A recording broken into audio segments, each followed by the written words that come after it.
Hello friend, આપણે ધોરણ 9 ગણિતમાં પ્રકરણ 4 દ્વિચલ સુરેખ સમીકરણ માટે વાત કરતા છે। તો મિત્રો અહીંયા આગળ આપણે સ્વાધ્યાય 4.3 માં પ્રશ્ન નંબર 6 માટે વાત કરવાની છે। એક પ્રકારનો કૃત પ્રશ્ન છે। એ કૃત પ્રશ્ન ઉપરથી આપણે સમીકરણ મેળવવાનું છે અને સમીકરણ મેળવ્યા બાદ આપણે એનો આલેખ એના ઉકેલો મેળવી એનો આલેખ દોરવાનો છે। મિત્રો અહીંયા આગળ પ્રશ્ન નંબર 6 માં આપણને આપ્યું છે કે જો અચળ બળ લગાવવાથી એક પદાર્થ પર થતું કાર્ય તે પદાર્થ દ્વારા કપાયેલા અંતરના સમપ્રમાણમાં હોય તો આ બાબતને બે ચલવાળા સમીકરણના સ્વરૂપમાં આપણે રજૂ કરવાનું છે। અને જે બળ લગાવવામાં આવે છે આપણે વિજ્ઞાનમાં શીખી ગયા છે મિત્રો કે કાર્ય અને કાર્ય બરાબર લગાડેલું બળ અને બળની દિશામાં થતું સ્થાનાંતર તેના સંદર્ભમાં અહીંયા આગળ આપણે બળ જે છે એ 5 એકમ અચળ બળ એટલે કે જે બળ લગાવવામાં આવે છે અચળ છે, ચલિત થતું નથી, બદલાતું નથી, તો તે લઈને એનો આલેખ દોરવાનો છે। અને ત્યાર પછીના પ્રશ્નો કે આલેખ પરથી પદાર્થ દ્વારા કપાયેલ અંતર જો 2 એકમ હોય તો ત્યારે થયેલું કાર્ય અને 0 એકમ હોય તો ત્યારે થયેલું કાર્ય આપણે શોધવાનું છે।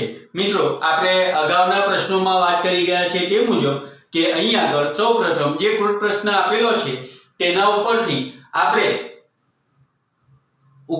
સમીકરણ મેળવવાનું છે અને સમીકરણ મેળવ્યા બાદ ત્યાર પછી એના ઉકેલો અને ઉકેલો ઉપરથી આપણે આલેખ દોરી શકીએ છીએ। તો મિત્રો અહીંયા આગળ આપણને જે માહિતી આપેલી છે તેના આધારે વાત કરીએ તો કે આપણે વાત કરીએ તે મુજબ કે વિજ્ઞાનમાં જે રીતે આપણે સૂત્ર શીખી ગયા છે કે કાર્ય બરાબર બળ ગુણ્યા બળની દિશામાં થતું સ્થાનાંતર। તો અહીંયા આગળ આપણે લખી શકીએ કે કાર્ય બરાબર બળ ગુણ્યા બળની દિશામાં સ્થાનાંતર। અહીંયા આગળ અંતર શબ્દનો ઉપયોગ કરેલો છે એટલે આપણે લખીએ કપાયેલ અંતર।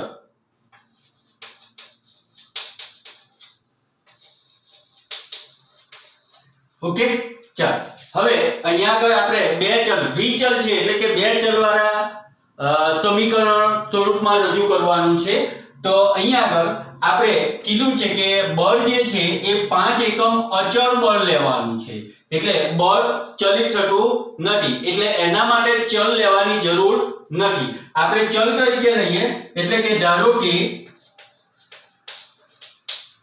કાર્ય બરાબર આપણે એટલે બે આપણા જે પારિભાષિક શબ્દો છે તેના માટે ચલ ધારવાની જરૂર પડે, એક તો કાર્ય માટે અને બીજું કપાયેલ અંતર માટે।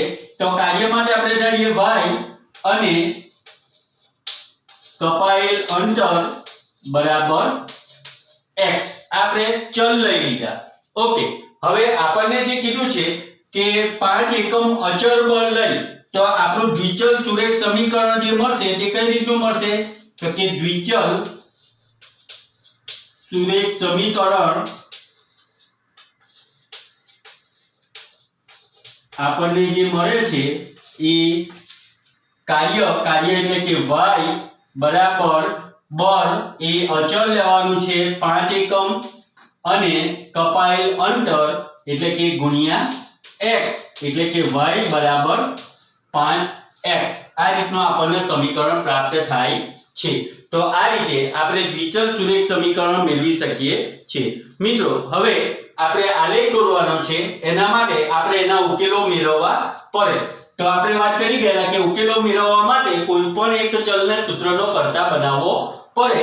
તો અહીંયા આગળ y સૂત્રના કર્તા સ્વરૂપે છે એટલે પરિવર્તન કરવાની જરૂરિયાત રહેતી નથી। અહીંયા આગળ આપણે x ની જુદી જુદી કિંમત માટે y ની કિંમત મેળવીએ।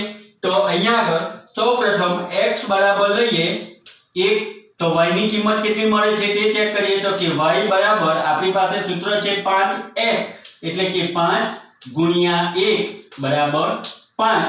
એ જ રીતે બીજી કિંમત લઈએ તો કે x ની કિંમત x બરાબર 2 લઈએ તો કે y બરાબર 5 ગુણ્યા 2 બરાબર કેટલા મળશે 10। એ જ રીતે ત્રીજી કિંમત લઈએ તો કે x બરાબર 3 લઈએ તો y બરાબર 5 ગુણ્યા 3 બરાબર 15.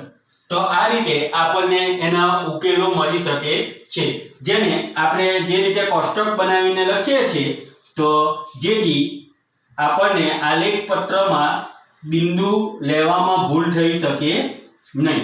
તો અહીંયા આગળ x y. ઓકે, ચાલો x ની કિંમત પહેલા આપણે લીધી છે 1, ત્યારે y ની કિંમત આપણને મળે છે 5. x ની કિંમત 2 લઈએ છે તો y ની કિંમત મળે છે 10. x ની કિંમત 3 લઈએ તો y ની કિંમત મળે છે 15. તો આ રીતે આપણે 3 ઉકેલો મેળવી લીધા છે. ઓકે મિત્રો, આના આધારે આપણે આલેખ દોરીએ.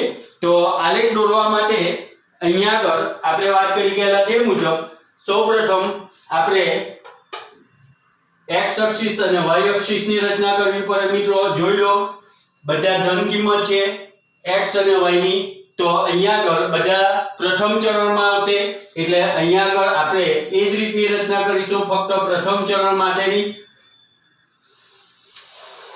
તો આ ઊભી રેખા શિરોલંબ, જેને આપણે y અક્ષિસ તરીકે ઓળખાવીએ છીએ,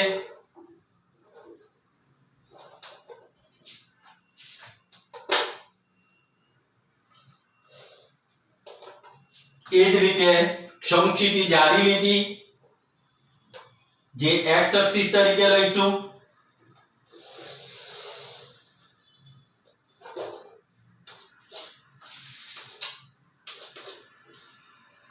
આ આપણો y અક્ષિસ, આ x અક્ષિસ, બંને જ્યાં આગળ છેદે છે તે ઉગમ બિંદુ O તરીકે યોગ્ય પ્રમાણમાં લઈ હવે આના ઉપર આપણે બિંદુ દર્શાવવાનું છે.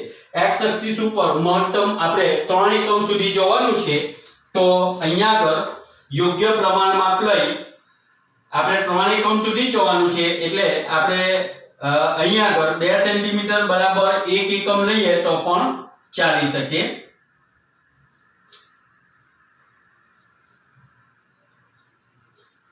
ઓકે, ચાલો, તો 1 એકમ, 2 એકમ, 3 એકમ, 4 એકમ. ઓકે, ચાલો, અહીંયા આગળ મહત્તમ 15 એકમ સુધી જવાનું છે.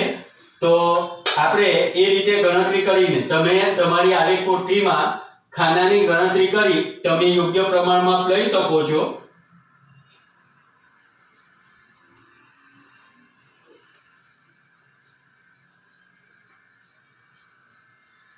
ઓકે, ચાલો, અહીંયા આગળ મારી પાસે 1 2 3 4 5 6 7 8 9 10 સુધી આવે છે.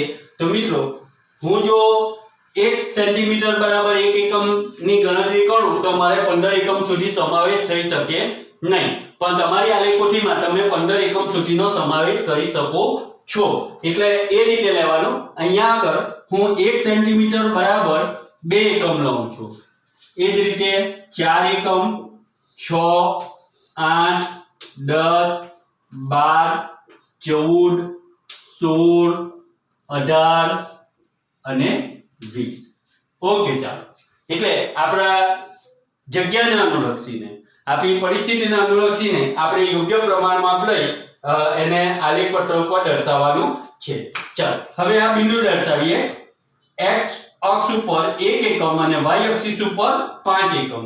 તો x અક્ષિસ ઉપર 1 એકમ, y અક્ષિસ ઉપર 5 એકમ. 5 એટલે કે 4 અને 6 ની બરાબર વચ્ચે, તે રીતનું અહીંયા આગળ હું બિંદુ દર્શાવું અને એ બંને રેખાઓ ક્યાં આગળ છેદે છે તે આપણે જોઈએ.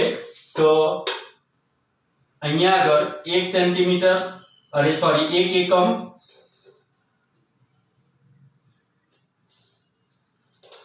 એ જ રીતે આ તરફ 5 એકમ.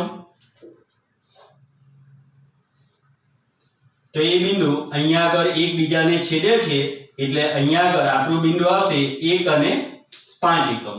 ઓકે, ચાલો, તો અહીંયા આગળ વાત કરીએ આપણે. તો 2 એકમ અને 10 એકમ, x અક્ષિસ ઉપર 2 એકમ, y અક્ષિસ ઉપર 10 એકમ. તો 2 એકમ અને 10 એકમ ક્યાં આગળ બંને રેખાઓ છેદે છે તેના અનુલક્ષીને આપણે રચના કરીએ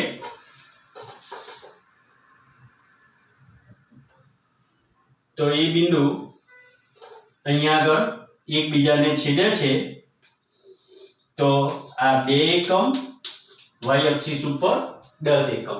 ચાલો એ જ રીતે x અક્ષિસ ઉપર 3 એકમ y અક્ષિસ ઉપર 15 એકમ. તો 3 એકમ અને 15 એકમ, 15 એટલે કે 14 અને 16 ની બરાબર વચ્ચે આવશે. તો એને અનુલક્ષીને આપણે બિંદુની રચના કરીએ અહીંયા આગળ. તો એ બંને રેખાઓ એકબીજાને આ બિંદુમાં છેદે છે તો અહીંયા આગળ આપણને મળશે x અક્ષિસ ઉપર 3 એકમ y અક્ષિસ ઉપર 15 એકમ, એટલે કે 3 અને 15 મળે છે. તો આ રીતે આપણે 3 બિંદુઓ આલેખ પત્ર ઉપર દર્શાવી દીધા છે.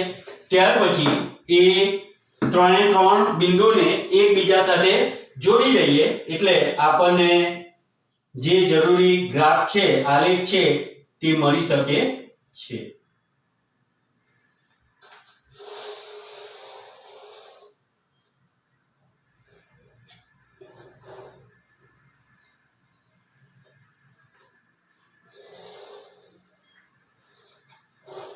ઓકે, ચાલો તો આ રીતે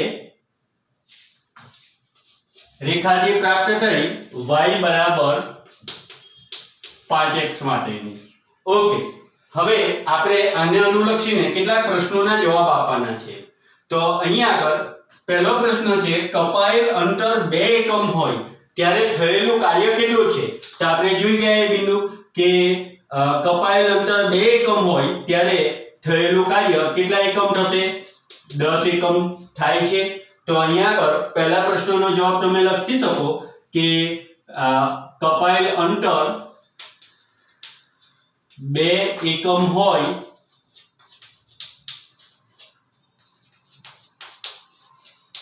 ત્યારે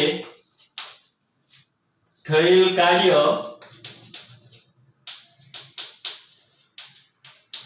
10 એકમ થાય. ઓકે, ચાલો બીજા પ્રશ્ન માટે. તો બીજો પ્રશ્ન અહીંયા આગળ કે કપાયેલ અંતર 0 એકમ.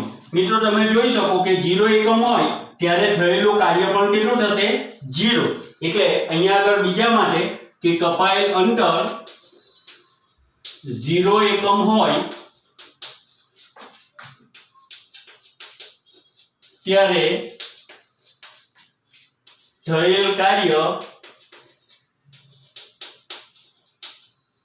0 એકમ થાય. ઓકે, એટલે આ રીતે તમે કોઈ પણ પ્રશ્ન માટે કે થયેલ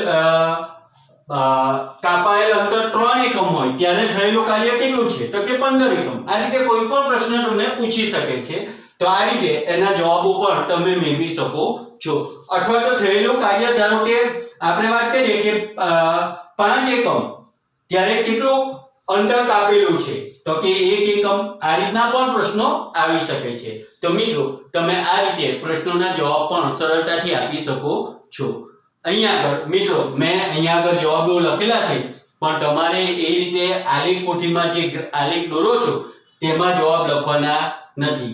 બાજુમાં જે લાઇનિંગ વાળી જગ્યા આપી છે તેમાં જવાબો લખવાના છે. અહીંયા આગળ જવાબના જગ્યાના અભાવે મેં આ રીતે જવાબો લખેલા છે. તો આ રીતે તમે કોઈ પણ પ્રશ્નના જવાબ તમે મેળવી શકો છો. Thank you.